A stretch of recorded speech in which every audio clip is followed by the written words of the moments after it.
তো আজকে ইলিশ মাছের মাথা দিয়ে পাঁচমিশালির একটা তরকারি শেয়ার করছি। প্রথমবার করলাম, তো খেতে কিন্তু বেশ ভালো হয়েছিল।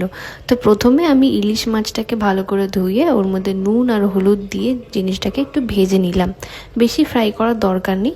তারপরে ওই তেলের মধ্যেই আমি 5 ফোড়ন দিলাম আর দুটো পেঁয়াজ, বড় বড় দুটো পেঁয়াজ দিলাম, দিয়ে ভালো করে একটু ভাজা ভাজা করছি।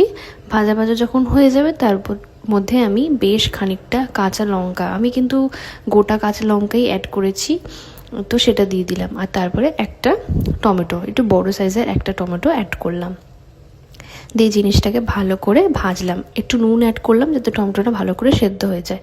এবার এর মধ্যে 5-7 রকমের সবজি ছিল, যে যেরকম সবজি ভালোবাসে সেরকমই দেবে। আমি এর মধ্যে আলু দিয়েছিলাম, বেগুন দিয়েছিলাম, পটল দিয়েছিলাম, আরও অনেক কিছু ছিল, মনে পড়ছে না। আর তারপরে এর মধ্যে দিয়েছিলাম পুঁই শাক। হ্যাঁ, শাকটা জাস্ট দিয়েছিলাম, ডাঁটাটা কিন্তু দিইনি, বাস খুব অল্প দিয়েছিলাম পরিমাণে। তো সেটা দিয়ে দিলাম আর তারপরে নুন অ্যাড করলাম, হলুদ অ্যাড করলাম, দিয়ে ভালো করে জিনিসটাকে মেলালাম। আর তারপরে আমি কিন্তু এখানে বেগুনটা অ্যাড করলাম। বেগুনটা প্রথমে অ্যাড করিনি, বেগুনটা খুব তাড়াতাড়ি সেদ্ধ হয়ে যাবে তো ওই জন্য। দিয়ে ভালো করে ওটাকে মিলিয়ে ঢাকা চাপা দিয়ে দিলাম। হ্যাঁ, মানে ওটাকে মজতে দিলাম। আমি কিন্তু কোনো জলও অ্যাড করিনি, কিচ্ছু অ্যাড করিনি। ওটা কিন্তু সবজির থেকে যে জলটা বেরোবে সেটা থেকেই মজে যাবে। আর তারপরে আমি কালারের জন্য একটু কাশ্মীরি রেড চিলি পাউডার দিয়েছিলাম।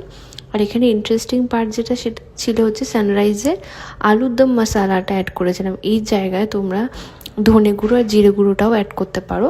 তারপরে আমি দুটো মাথা অ্যাড করে দিলাম, দিয়ে ভালো করে জিনিসটাকে মেলালাম। আর যেহেতু এটা পাঁচমিশালি হচ্ছে, তো একটু মিষ্টি দিতে হয়, মানে একটু চিনি অ্যাড করলাম, দিয়ে জিনিসটাকে মিলিয়ে ব্যাস নামিয়ে দিলাম।